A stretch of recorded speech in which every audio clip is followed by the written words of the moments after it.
Welcome to Kenton's videos. Enjoy the video. In this video, I will explain how to use Vi, an essential text editor in Linux.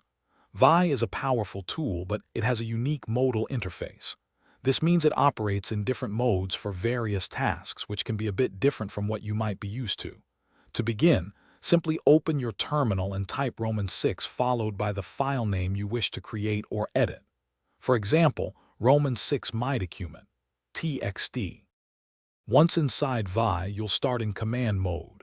To move around, use H for left, J for down, K for up, and L for right.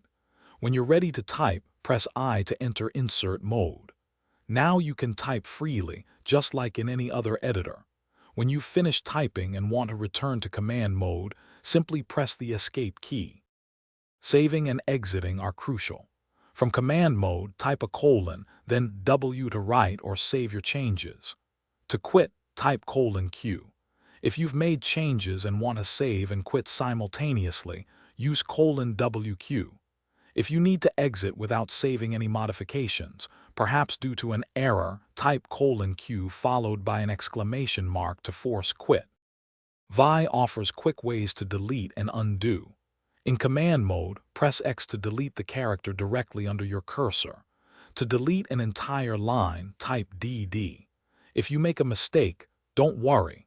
Simply press U to undo your last action.